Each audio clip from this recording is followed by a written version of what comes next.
আপনার সামনে আমি ওয়েলকাম জানাইলাম ইসলামিক লাইফস্টাইল অনুষ্ঠান।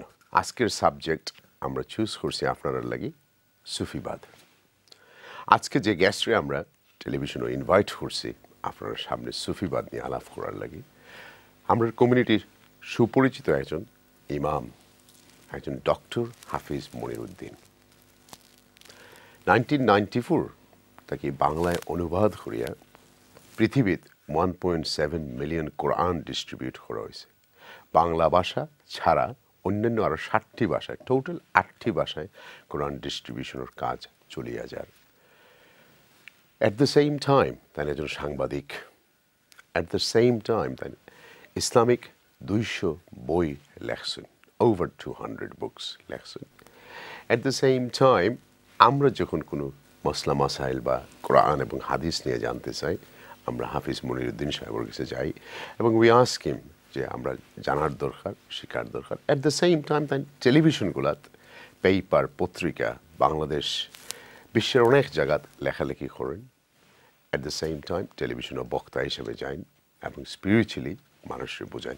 Welcome to the show. আসসালামু আলাইকুম। জি, আসসালামু আলাইকুম রহমতুল্লাহ বারাকাতুহু। আপনি সুফিবাদ বলতে আমাদের কি বুঝাবেন? আসলে সুফিবাদ বলতে কিছু নাই, সুফিবাদ বলতে কিছু নাই। সুফি বিষয়টার কথা বলবো, তখন আমি আমার কথাগুলো পরিষ্কার করার চেষ্টা করব। আমি বলছি সুফিবাদ মানে এটাকে যদি আলাদা কোনো একটা ইজম মনে করি আমি, তাহলে সুফিবাদ বলতে ইসলামের আলাদা কোনো কিছু নাই। প্রথম কথা হচ্ছে, আসলে সুফি শব্দটা যেখান থেকে আসছে, সুফি, সুফি শব্দের অর্থটা কি আপনি বলুন।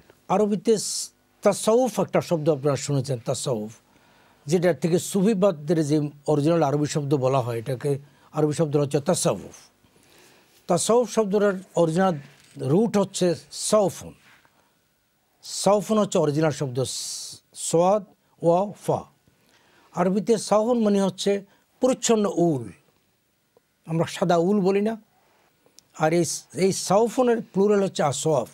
আমরা যখন উলের কোনো জামা কাপড় পরি, এটাকে আরবিতে আসওয়াফ বলে। এখন এই সুফিবাদের সাথে তাসাউফের সম্পর্কটা কি? আমাদের দেশে একসময় মানুষ মনে করতো যে এই বৈষয়িক কাজকর্ম করে মানুষের পরিচ্ছন্ন জীবনযাপন করা যায় না। এই ব্যবসা বাণিজ্য, এই রাজনীতি, এই অর্থনীতি, এই ভোট ইত্যাদি করে পরিচ্ছন্ন জীবনযাপন করা যায় না। তখন এক গ্রুপ মানুষ সমাজ থেকে বিচ্ছিন্ন হয়ে কিছু লোক বনে জঙ্গলে চলে যায়। তারা মনে করে যে দুনিয়ার সাথে আমার কোনো সম্পর্কই নেই, আমার যদি ব্যবসাতে সম্পর্কই না, তাহলে তার সুদ খাওয়ার প্রশ্ন আসবে না, সুদের দরকার তো আর হবে না, ব্যবসায় বাদ দিয়ে আমি। তাহলে সে মনে করে যে ঠিক আছে, এটা যদিও অনেকে মনে করে এটা একটা পরাজয়সূলক মনোভাব, সমাজে থেকে এটা করা দরকার ছিল, কিন্তু অনেকে মনে করে যে আমি যদি যে পাপ করার যেখানে সম্ভাবনা আছে ওইটি আমি গেলামই না। রাজনীতি গেলে আপনার পরীক্ষা হইল, হ্যাঁ, রাজনীতি গেলে মিথ্যা কথা বলতে হয়। আমি যে রাজনীতি টোটালি না করি, তাহলে তো মিথ্যা কথা বলা লাগলো না। এই যে একটা দৃষ্টিভঙ্গি, আই এম নট, এটাকে আমি ডিসকারেজ করছি না। আমি যদি আপনাকে একটু পেছনে নিয়ে যাই যে জিনিসটা আমাদের মধ্যে আসলো কীভাবে। আচ্ছা, সালাফিরা সুফিদের মুসলমান হিসেবে স্বীকৃতি দিতে চায় না কেন? এটা স্বীকৃতি দিতে চায় না, তার আগে আপনি একটু সালাফিটা বুঝিয়ে বলুন। আচ্ছা, সেটা বলি তাহলে। আরবিতে সালাফ মানে হচ্ছে পেছনের লোক, আমাদের আগের লোক। আরবিতে সালাফুন শব্দের অর্থ যেটা আমার আগে, এটাকে আরবিতে সালাফ বলে। আর আসলাফ মানে হচ্ছে আমার আগের লোকের, আমাদের আগের আর্লিয়ার জেনারেশন। এখন রসুল করিম সাল্লাল্লাহু আলাইহি ওয়াসাল্লামের পরবর্তী জমানার মানুষগুলোকে আমাদের সমাজে আসলাফ বলে। আসলাফ বলে এই কারণে যে এরা আল্লাহ রসুলকে ডাইরেক্ট দেখেছেন এবং এরা আল্লাহ রসুলের সুন্নতগুলোকে ডাইরেক্ট দেখেছেন, এই কারণে এদেরকে আসলাফ বলা হয়। কিন্তু আমি এটা 100% একমত না যে সালাফি মানে হচ্ছে যে সব ওই জমানার লোকদেরকে সব সালাফি বলতে কোনো জরুরি নয়। কিন্তু এটা পরিভাষা বলছি আর কি, জাস্ট একটা টার্মোলজি তৈরি হয়েছে। এখন সালাফিদের অবস্থা হচ্ছে, সালাফিরা এই পরিভাষা কিন্তু ভেরি রিসেন্ট। আপনাকে আমি ইন্টারেস্টিং স্টোরিটা বলি, এটা কিন্তু বেশি দিনের কথা না। এই সালাফির ইভেন যাদেরকে তারা সালাফিদের নেতা মনে করে, তারাও, তাদের মনে হয় সালাফি শব্দ ছিল না। ইমাম ইবনে তাইমিয়াকে মনে করা হয় যে ধরুন সালাফিদের একজন বড় ব্যক্তি, কিন্তু তার সময় কি সালাফ শব্দটা ছিল না। কিন্তু সালাফ শব্দটা কিন্তু রিসেন্ট আবিষ্কার এখনকার দিনের। এখন এরা কে ভালো মন্দ সেদিকে আমি যাচ্ছি না, আমি আপনাকে ব্যাকগ্রাউন্ডটা বলছি। আমি যেটা বললাম আপনাকে প্রথমে, সেটা হচ্ছে যে মানুষ মনে করে দুনিয়ার ঝামেলাগুলো থেকে সরে গেলে আমি অনেকগুলো গুনাহ থেকে বাঁচবো, এবং গুনাহ থেকে বাঁচবো মনে করে তারা এইসব ঝামেলা থেকে সরে যায়। সরে গিয়ে তারা একটা আলাদা একটা গ্রুপ তৈরি হয়েছে, সেই গ্রুপটাকে আমাদের দেশে বলে তাসাউফি গ্রুপ। আমরা এটাকে পরবর্তী সময়ে পীর মুরিদি মনে করছি, পরবর্তী সময়ে শায়েখদের কথা আমরা মনে করেছি, পরবর্তী সময়ে বিভিন্ন বড় বড় অলি আল্লাহ বুজুর্গদেরকে আমরা এই গ্রুপের মধ্যে মনে করছি। Thank you. আমাদের উপমহাদেশের ইসলামের প্রচার প্রসারে সুফিদের অবদান অনেক বেশি, অনেক, নিঃসন্দেহে। তারপরে এক গোষ্ঠী সুফিদের সেই অবদানকে ছোট করে দেখেন। এটারও একটা ব্যাকগ্রাউন্ড আপনি শোনেন। আমরা রসুল করিম সাল্লাল্লাহু আলাইহি ওয়াসাল্লাম ইন্তেকালের পরে আমাদের দেশে ইসলাম তো ডাইরেক্ট সাহাবাদের মাধ্যমে আমরা পাইনি প্রথম দিকে, কারণ সাহাবায়ে কেরামরা আরব দেশে যে আশেপাশে যে দেশগুলো সেই দেশগুলোতেই ওনারা বেশি পরিমাণে গেছেন। আমরা আমাদের দেশে ইসলাম আসছে প্রধানত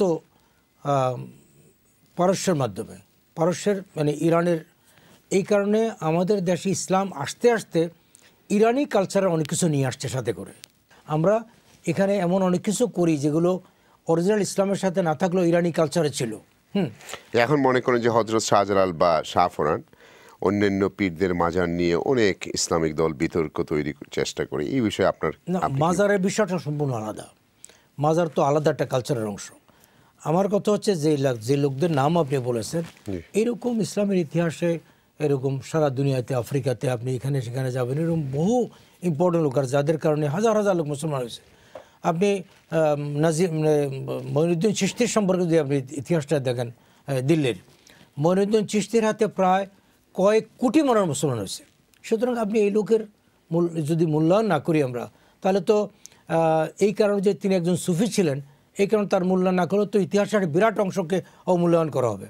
হযরত শাহজালালের কারণে দেশের বিরাট হাজার হাজার লাখ লাখ লোক মুসলমান হয়েছে, এবং আমাদের দেশে জৌনপুরি বলেন, অমুকপুরি বলেন, এইসব পীর সাহেবদের মধ্যে মানুষ মুসলমান হয়েছে। তো সুতরাং এগুলোকে তো আপনার, আমরা তো সিলেটে যারা বসবাস করে, সিলেট ছাড়াও সিলেটের বাইরেও, শাহজালাল তো এসে তো আমাদের গৌরব গোবিন্দের কাছ থেকে নিয়েই তো আমাদেরকে ইসলামের দাওয়াত দিয়েছেন। ভেরি ক্লিয়ারলি কথাটা বলতে চাই আমার দর্শকদের কাছে যে এইসব প্রত্যেকটা সেক্টরে কিছু কিছু উন্নয়ন আচ্ছা তো ঢুকছে।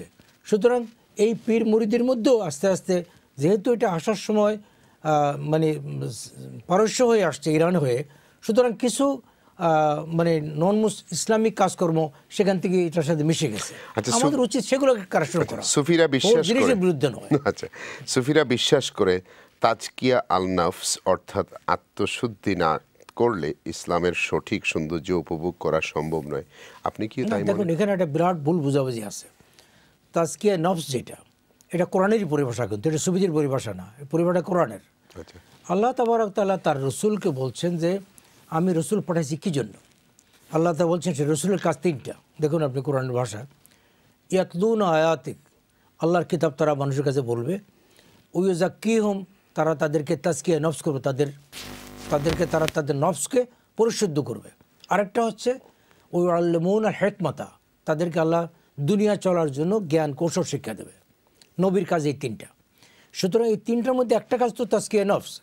তাজকিয়া নফস হচ্ছে মানুষের অন্তরকে পরিশুদ্ধ করা। তা আমি বলছিলাম যেটা, সেটা হচ্ছে তাজকিয়া নফস যেটা আপনি বলেছেন, যে নফসকে পরিশুদ্ধ করাটা, এটা নবুয়তের একটা অংশ। এটার সাথে অন্য কারো ক্রেডিট নাই, এটা সুফিবাদের সাথেও নাই, কিছুর সাথেও নাই, এটা নবুয়তের অংশ। জিকির করলে হয় কিনা? না, জিকির তো কোরআনে ডাইরেক্ট আল্লাহ আদেশ করছেন জিকিরের জন্য, ফাযাক্কির ইন্না ফাআতে যিকরা, যে তুমি আল্লাহর জিকির করো, এই জিকিরটা মুমিনদেরকে উপকার দেয়। ফাইন্না যিকরা তানফাউল মুমিনিন। না, আমরা তো অনেকে জিকির করি না। আমরা এই জিকির দ্বারা যে পরিবেশের, আপনি যে পরিভাষা জিকিরের, যে আনুষ্ঠানিক ভাষায় সবাই মিলে আল্লাহ আল্লাহ আল্লাহ আল্লাহ করে, এটা এক পরিভাষা। আর আমি যে জিকিরের কথা বলছি সেটা তো আল্লাহর নাম নেওয়া, আল্লাহর নাম নিতে তো আল্লাহই বলেছেন। ইসলামে আসলে কি আত্মাধিকার কথার কোনো স্থান আছে? আলাদা মতবাদ হিসাবে নাই, জীবনের অংশ হিসাবে আছে, অবশ্যই আছে। সুফিদের অনেকেই সন্ন্যাসবাদে বিশ্বাসী, কিন্তু সালাফিরা প্রচার করে ইসলামে সন্ন্যাসবাসদের কোনো স্থান নেই। এই ব্যাপারে আপনার মত? এটা সালাফিদের কথাই না, কোরআন কারীম সূরা হাদীদের আপনি 10 আয়াতটা দেখুন। জি, আল্লাহ তাআলা পরিষ্কার বলেছেন কোরআনের আয়াত এটা, যে আর-রাহবানিয়াতান ইবতাদাউহা মা কাতাবনা আলাইহিম। আল্লাহ তাআলা বলছেন যে এই যে সন্ন্যাসবাদটা, এই সন্ন্যাসবাদটা তারা আবিষ্কার করেছে। আল্লাহ তাআলা বলছেন আমি তাদের উপর এটা ফরজ করি নাই। ইল্লাবতিগা ওয়াজহিল্লাহ, আল্লাহ তাআলা রিদওয়ান আল্লাহ, আল্লাহ বলছেন আমি তাদের উপর ফরজ করেছি তারা যেন আমার সন্তুষ্টি তালাশ করে। সেই সন্তুষ্টি তালাশ করাটা আল্লাহ ফরজ করেছেন, আল্লাহ সন্ন্যাসবাদকে ফরজ করেন নাই। আল্লাহ তাআলা পরিষ্কার সূরা, আপনি কোরআন শরীফ খুলে দেখবেন সূরা হাদীদের 10 নম্বর আয়াতে আল্লাহ তাআলা পরিষ্কার করে বলেছেন। এখন সন্ন্যাসী অবস্থা যেটা আমি আপনাকে প্রথম বলেছিলাম, যে কিছু মানুষ আছে যারা মনে করে দুনিয়াদারি বাদ দিয়ে বনে জঙ্গলে গিয়ে আল্লাহকে পাওয়া, এটা হচ্ছে সন্ন্যাসবাদ। এটা ইজ রং, এটা ইসলামে কোনোদিন এটাকে অ্যাকসেপ্ট করা হয় না। যেটা আপনি বললেন না, ইসলাম বলে যে তুমি সমাজে থেকে তুমি ব্যবসা বাণিজ্য করো, হালালভাবে করো, রাজনীতি করো, হালালভাবে করো, দ্যাটস ইউর টেস্ট। আর যদি তুমি এগুলো বাদ দিয়ে কোথাও বন জঙ্গলে চলে যাও, তাহলে তো তুমি যদি পরীক্ষার হলে গিয়ে 10টা পেপার থাকে, আপনি 3টা পেপার পরীক্ষাই না দিলেন, তাহলে পাস করবেন কি আপনি? থ্যাংক ইউ ভিউয়ার্স, আমরা একটা ছোট্ট বিরতির যাইমু, কিন্তু ছোট্ট বিরতির পরে আমরা আলাপ করতাম চাইলাম যে প্রচলিত আলেমগণে অনেকেই জিকির পছন্দ করেন না, কিন্তু অথচ